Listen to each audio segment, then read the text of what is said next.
approaching it at a diagonal angle or perpendicular angle, which would be a cross fiber type of angle, but instead of doing a faster cross fiber type of move, I'm doing a more myofascial gliding move to break up adhesions in the myofascia. So, and I'm coming in, I'm not using a lot of pressure this time, okay, or any longer. And I'm just coming across and stretching it. What's more effective when you do cross fiber, going slow or going fast? Slow. Oh, cross fiber? Fast. I'm sorry, I was thinking myofascial release. Myofascial release, definitely slow. Cross fiber, fast. Why does this hurt so bad? I don't know. It's just when you get closer to the spine, I think. Uh-huh. So really not putting much pressure at all. Like, that's fine right there. Okay.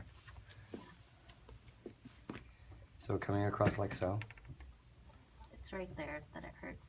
So I don't think it's you. It's fine. Just go ahead. I can handle it. Well, that's alarming. Scale of 1 to 10, where would you put the pain? Like a 7 or an 8. Wow. Yeah, right there. So your injury just goes all the way in. Okay, when you relaxed, when I got to here, you relaxed. Does that mean that the pain stopped then? Uh-huh. Okay, so it's really, the injury is right here to here? I think. I don't know. Does it go up higher? I didn't notice it till now. Mm-mm. Okay, so it's just right here? Yeah. Interesting. Specifically, that's the origin of your rhomboid minor. Oh, beautiful. So I'm coming across like so. And all I'm doing is I'm loosening up the myofascia to allow for more fluid mobilization here at the shoulder girdle.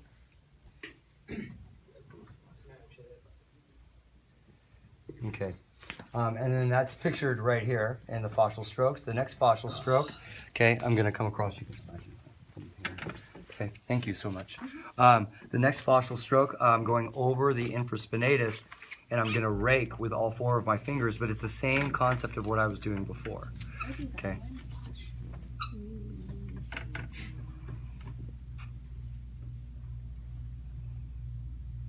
I always tell Murray, like, it's crazy how intuitive we are as, like, massage therapists, because, like, a lot of the stuff that you show us, we just naturally pick up on before you even show us, and then you show us, it's like, oh, we're doing it right. Cool. That's a good moment. And again, it validates my thought that I hope one of them got that on video. it validates my thought that you guys, you know, at day 1, you know, you guys come in to some degree already massage therapists. You just come here to fine-tune your craft, but you've already basically been massaging your whole life, right? Are you feeling nerve sensations? Like numb. So she got some adhesions in now? her rhomboids right now? Say what? She got a couple adhesions in her rhomboid. Yeah, definitely. So now I'm doing fascial strokes over the infraspinatus. So I moved on to a different muscle, and then this is pictured right there. Okay, the next thing is for joint mobilization. So for those of you that have been through sports, this is like the arm circles, but this is going to be a little bit. There's a little bit more controlled. No, I'm not going to be doing approximation here. So what I'm doing is I am going to get her to relax, and I'm going to move this joint around. Again, this may seem like it's not accomplishing much, but any movement at a synovial joint stimulates the synovial membrane inside the joint to produce and secrete more synovial fluid. So I'm literally creating more synovial fluid right now in her joint. Now, if I wanted to do joint approximation, I could do that as well, and that's a great thing because what that does is the joint approximation stimulates the hydrophilic elements and molecules of the hyaline cartilage, getting those to absorb more water, thusly becoming more hydrated, equally producing a more fluid movement in the joint. So that joint mobilization, I'm going to come in either side of the joint, I'm going to compress together, and then I rotate it around, and then I traction it and rotate, and compress and rotate and traction and rotate. So what's that? That's releasing creatine. What's that doing? Releasing creatine in some water. What this is doing is causing her cartilage to absorb more water, making it more pliable, usable, less like dry, So for joint lack of a better word. lubrication. Got it. Joint mobilizations, or this is joint approximation. Joint approximation. I'm coming in like that, and then rotate around. Because what I'm doing is when I'm pressing the head of the humerus into the glenoid fossa, and then I'm rotating it like this. Okay, and then what that's doing, there's hyaline cartilage at the end of that joint. Okay, and there's also hyaline cartilage on that fossa. So as rubbing that together, what that's doing is it's getting the hyaline cartilage to absorb more water. Are you trying to feel for something in particular when you push it like that? You say you connect the joint. Oh yeah, if I felt anything abnormal, like it's like a restriction in the joint, something where the joint wasn't moving properly, then that would be an indication of maybe adhesive capsulitis, where she has adhesions deep inside the joint capsule. Good question. All right, and then the next joint mobilization is coming out here to the elbow, and I'm literally going to swing it back and forth. So if she moves her joint herself, does it still create as much synovial fluid as you doing it without her moving at all? Yeah. Okay. Yeah, when you move your own joints, you're causing your own synovial membranes to produce and secrete more synovial fluid. Windmills. Mhm. So stretching would help. Just for the shaking. Yeah. What they call we call it windmills. Arm Something circles. like this, just arm circles. Yeah. Sun guys. Sundial. Sun guys. There you go. Okay. All right, and then the next move, squeezing of the palms. So this is a cool move, and you guys can do this, even when a client doesn't have any carpal tunnel issues. Want to take low biomechanics on this one.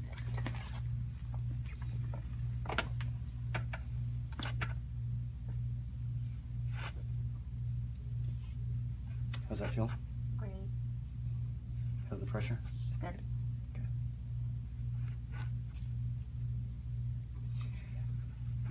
So I'm involving a joint mobilization here as I do this, but now I can transition over to this picture of stripping, and now I'm just going to come down and strip out. And I can even carry this move over the whole hand, the dorsal and palmar portions of the hand. Yeah, back there. You said it's one of the things you do cool.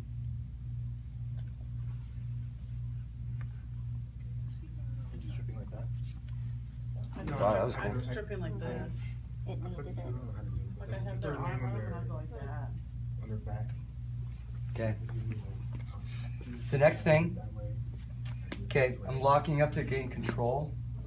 Using the webbing in between my first and second digits, connecting that to the webbing of hers. And now I'm just going to strip up, because remember, we, because of the design of our bodies, we use our flexing muscles for the wrist far more than we use our extending muscles. So we're going to always find more tension there. Okay. So now I'm just stripping up. I have a question. If a patient does have carpal tunnel, by running your hands over their forearm and their hand, would that irritate the nerve? It might, if in any event that you're causing more discomfort than pleasure to the client, you definitely want to change your approach or stop altogether. But keep in mind the injury is right here, so I'm working on an uninjured site that would only be like referring pain.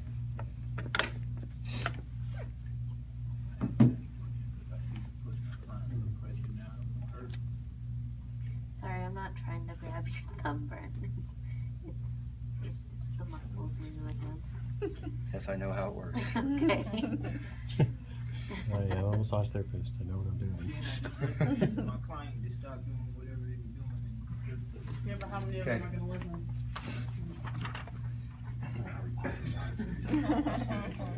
That's the truth. Okay, trapezius stretches. This is stuff you guys already know. But there is one thing that's that she's doing in that picture. So let's get you to flip to a supine position now. I've seen that on YouTube too. I personally don't like this. I think Well, no, I'll explain as to why.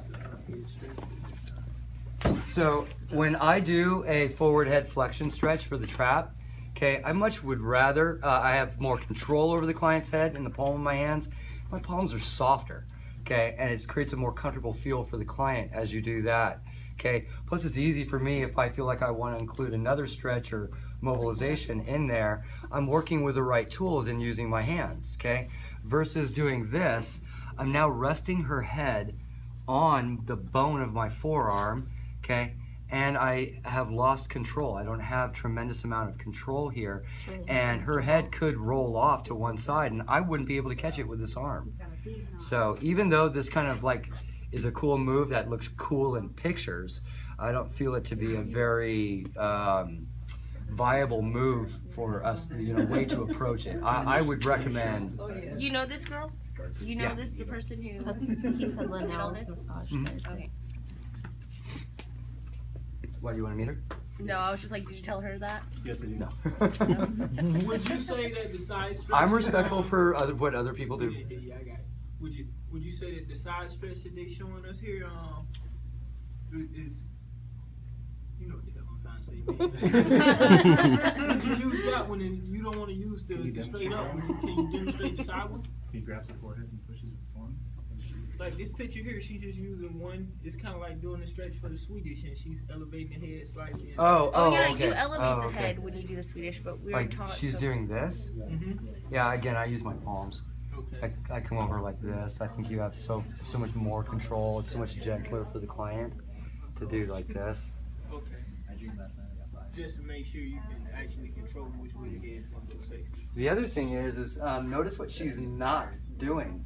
She's not pressing down on the shoulder, okay? Because watch, if I'm in this position, okay, it makes it a little awkward to reach over here and press on the shoulder. Keep in mind, people are very sensitive about the movement at their neck, okay? The neck is only capable of so much mobility. What makes the stretch really effective whenever you're doing neck stretches is the pushing down on the shoulder, okay? Because without that, then you're not getting nearly as much of a stretch as you could get. And when you're using the palm of your hand, you can push on the shoulder like that. So what I do is like, I'll come over and I do a cross arm thing, but I'm still holding the head with one hand as I push on the shoulder, and I'm gonna push in opposing directions like this. Okay, and as I drop that shoulder down, that's what helps to facilitate the stretch. Sorry. It's okay. Okay, and I can see how you still slightly elevating the head with the cradle. Mhm. Okay. Go like that. Another way that I do it sometimes is where I don't use the palm of my hands, but I do it very softly, is naturally the curve of the dorsal portion of your hand fits like a puzzle piece right into the occipital to the cervical. Like, see, look at that perfect fit. Like that. So sometimes I'll come in like that. Okay. So you're pushing on the head, and you're not so much pushing on the shoulder. More so on the shoulder than the head. More so on the shoulder. You're than the holding the head Okay. aside and pushing on the shoulder. Because you're not going to really injure the shoulder when you do that, but too much or too dramatic of a push on the neck, you definitely could cause some problems there. The next thing, so this is just the stretch that she's doing where she's got the arm adducted across. That's just the normal arm or horizontal adduction stretch. She's doing it a little differently. She's coming across like this and actually grabbing the medial border of the scapula to facilitate the stretch across. I still feel that the most effective and most comfortable way of performing that stretch, I know I'm trying to watch those needles. Oh, they don't. You can push on them all you want. Oh, okay. Yeah. I still feel the most comfortable for the client and the easiest for therapists is to reach across like this. Okay. The other test though, or stretch. So you This can is give pretty- you can give them that stretch before you go into working the rhomboids. Mhm. Okay. Backtrack. Or after. After Yeah. would be better because you want to get blood Loosen in it there. up, Anytime that you're dealing with a tight muscle, you just have to know it's ischemic. And so it has decreased blood supply. So we want to increase because that muscle is technically cold at that moment. We need to warm it up with that 100-degree blood. So the next one that is pictured here. Okay, so go ahead and hold on to my wrist as well. And she's coming in underneath, and then she's performing a stretch back like this. But the only thing, and this is very similar to my approach of doing it like this. Where's the insertion of your fingers? Where are you She's supporting, you're cradling the whole scapula here. So I'm like that. And then coming in like this. Are you lifting, stretching the Mhm. lap? And then kind of like lifting it at the same So you're time. stretching the chest and lap? How's that feel? It feels okay. I prefer still this. Does that one feel better? Yeah, because I feel more of a stretch in that one. More like Brent. in my rhomboids. I said 2 for Brent. Your method. The forearm flexor stretches and extensor stretches, nothing new, but I'll just show you again, okay? Stretch the flexors, stretch the extensors. Again, you can stretch the pollicis muscles through here.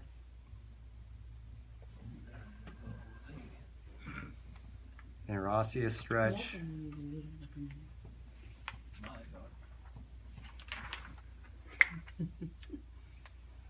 And so on and so forth. And for the extensor, again, you just have to be more mindful. The wrist is designed to hyperextend. It's not designed to hyperflex like this, you know, or too much of a flexion. It'll create some pain right here, which is what you were feeling when you were doing that. And you're like, hey, it hurts up here. It's because the tendons up here aren't designed, and the joint's not really designed to do that too dramatically. It wasn't hurting right here, it was hurting more up here. Oh, okay. But same thing. Mm-hmm. Oh, that's what I need. That looks like it hurts.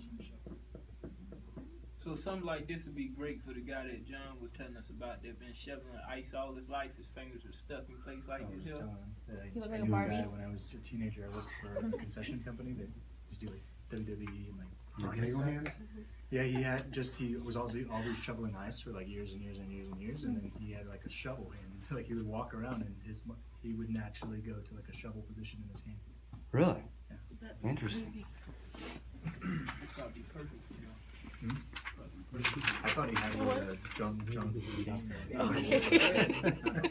So then there also pictured are some self stretches, okay, and at home protocol.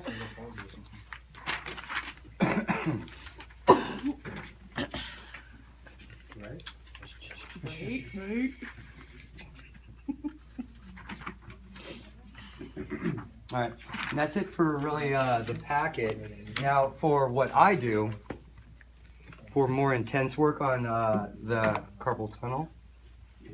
This one. Okay, I'll direct you. Okay. You left-handed? Huh? You left-handed? No, this is just my hurt side. Oh. Nairi, would you mind? I need her to Oh. scoot over to create one. Nairi, move. You want to crawl up there I'm with trying to her? get him. I'm cold, I'm trying to Nairi, get a come on. massage too. Cuddle time. Okay. So what I'll do, like, okay, let's pretend. Let's do role playing. I'm from Texas. Where are you from? Tennessee. All right. So what I do is I come in and I'll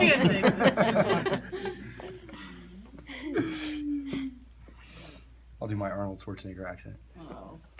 Hold on, you gotta get it. I need to find it. You've got to get to do muscles. So what I'll apple strudel. Okay. So I'll massage. Warming up method. You know, actors go in the back. I'll massage the muscle. Your muscle is so Elbow, weak and elbow. flaccid right now. I need to work it. So I'll pat massage and work it back and forth. Okay, now you're starting to sound Yeah. Asian. All my accents start to blend into one. Yeah. Like, Brent, do your Asian one. Oh my god, I love that one. Michael won't mind. I don't mind. Michael said you could. No, I can't. He said it's okay.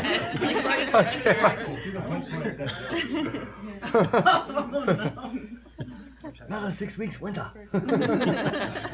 All right, so no, I'm gonna come in. I'm gonna get blood flow in here, okay, with petrissage, and then I am going to go ahead and address with a myofascial release of working up the brachioradialis right now with a perpendicular. Then I'm gonna come back down it with the S maneuver.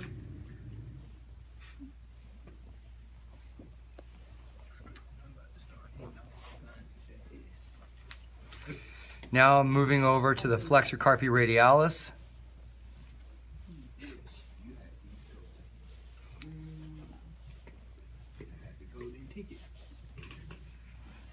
Myofascial that with the S maneuver. Really all I'm doing here, my whole purpose of doing this is to bring blood in here and to loosen up the myofascia. To take the restrictive pulls off of the long tendons that cross through that carpal tunnel. Because that's the other thing, in addition to all those nerves and blood vessels I mentioned, all those tendons go through there too. This is a really jam-packed space. So what I want to do is I want to take tension out of those tendons by massaging the muscle. It feels really good. Did something similar happen to the feet? Thanks, Melissa, but I didn't ask. What's that? Did something similar happen to your feet? Mhm. Tendons? Yeah, but there is no like nerve like entrapment like it is in carpal tunnel. Okay, now what I'm doing, since I've created some blood flow, I'm gonna sink in here with some deeper work.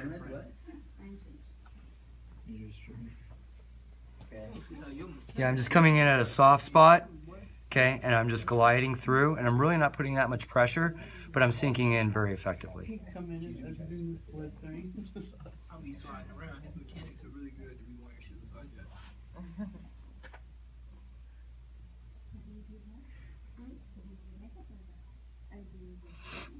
And again, if this is too taxing on your thumbs, you can come in with forearm.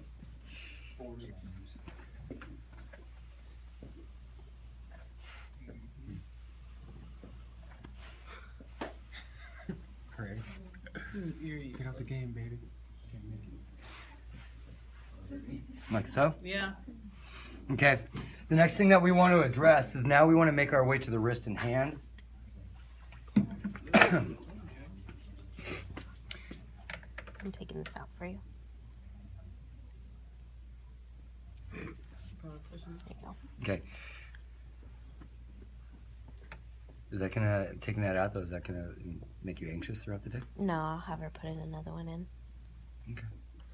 I see her after school. If you start to get super angry, there's a bar over there. Yeah, exactly. I'll call him, have him my vodka soda ready. What kind of soda? Just clear soda? The soda water. Soda water? Mm-hmm. Ew. With lime. Ew. Like a vodka tonic. Yeah, but the tonic water is too sweet. That's why I like soda water. Okay, so what I'm doing now is I'm massaging. Now I've skipped over the transverse carpal ligament. That's what I'm going to address last. So now I'm coming over to the pollicis muscles, and I'm going to myofascial that. To get a better grip, if holding the hand like that is not efficient enough for you, you can always do that cat's cradle to then come in, because that cat's cradle is more than just a stretch. It's a great hold for the hand to really lock up and get those, you know, cumbersome fingers out of the way. And again, whenever you're doing the cat's cradle, if the client's flipping you the bird, you're doing it right. I find that more effective because I'm able to get in there. Because I've had clients want to just take their fingers and like close it. I'm like, no, open up, stretch. Then I'm going to come over here and I'm going to address the hypothenar eminence. And I'm doing addressing the adductor minimi muscles. I'm going transversely across it. Now I'm going to come in here with loose knuckle and I'm really pressing. Keep in mind your hand can tolerate, just like the bottom of your foot, can really tolerate a lot of pressure. I tried to do that really hard. Now for the big move. Okay, so that ligament is going left to right across. So I want to cross fiber it. Again, ligaments are avascular tissues, and avascular tissues respond best to cross fiber friction. because they don't have that blood supply of like warming it up through myofascial or petrissage or something like that to bring blood in. That's really not going to happen in a ligament. So now I'm going to come in with my middle finger knuckle, and I'm really going to dig it in there. Breaking up the crepitus. Mm-hmm.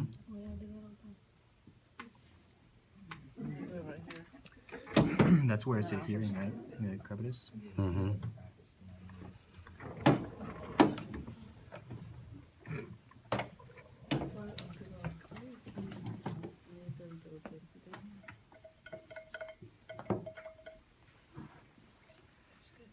Okay.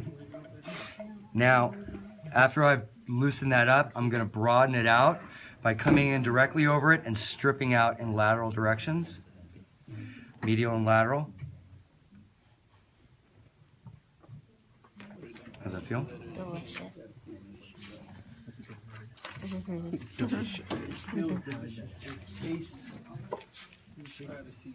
It tastes firm.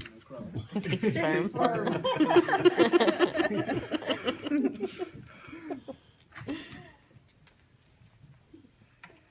Some more cross fiber over it now. Because I'm really getting headway here. I'm breaking up and I'm getting down deeper and deeper.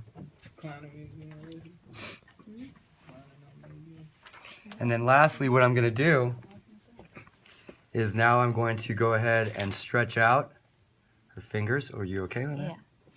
Yeah. Just a little far. It's okay. And there goes Melissa's finger. Yeah, that one is good right there.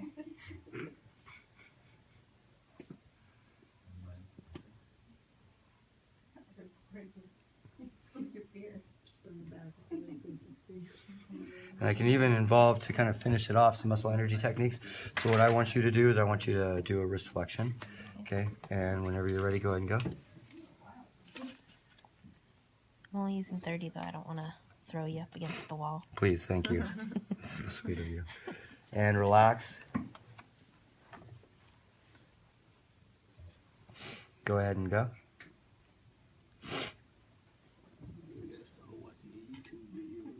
And relax.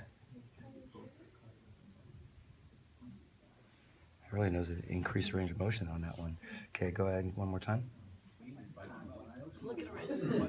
So what's the antagonist muscle? The extensors. Okay. Okay, the antagonist muscle is a muscle that's pulling when you're flexing, right? The antagonist would extend. Yeah, Okay, so like antagonist always extends. That's the muscle that extends. yeah, if these are shortening into a concentric contraction, the antagonistic muscles are relaxing so that they can be lengthened, so movement can occur. So like your bicep would be the agonist, your tricep would be your antagonist. Okay. For doing elbow flexion. Okay, and then so the next thing, do a little bit more on your brachioradialis here. Thank you. Okay, the next thing that you might want to include is eccentric muscle contractions. Okay. So this time, what I want you to do, use 100% of your effort, okay? And what was that it? What are eccentric muscle contractions? Oh, that's right, you weren't in muscular system with us. It's a contraction where the muscle is contracting but lengthening as it contracts. So her wrist flexors, which go all the way down to the tips of her fingers, cause not only her fingers to go into flexion, but also her wrist to go into flexion. Okay, so what I'm gonna do is I'm gonna ask her to do that movement. And I'm gonna have her start from the mid-range right here. Then what I'm gonna do is as she's trying to actively curl in with a concentric, which means the muscle's shortening as it contracts, I'm in this position that we're in, I'm stronger than she is. And so as I ask her to do this, I'm gonna be pushing it out that way. And what that's gonna do is it's gonna cause the muscle to contract, but as it's contracting, it's gonna be lengthening because I'm physically gonna be pushing it out like that. Now what this does, and why I'm doing this, this is how you address tendinosis, not tendinitis. Tendinitis is inflammation, active acute inflammation of a tendon. But tendinosis is a chronic, non-inflammatory inflammation of the tendon. Like it's damage to the tendon, but it develops so slowly and chronically, it never actually causes inflammation. So what I'm doing is by her doing a concentric contraction is putting stress and a tensional pull within the muscles. And as I bring it out into an eccentric type of contraction, what that's going to do is that stress and tendon that's are on the tendons of the muscle is going to increase as I elongate it out, which then takes fibers that are all bundled up and straightens them out. So you're resetting the muscle. Mm-hmm. As well as I'm turning dysfunctional scar tissue into functional scar tissue. Appreciate it. Why is he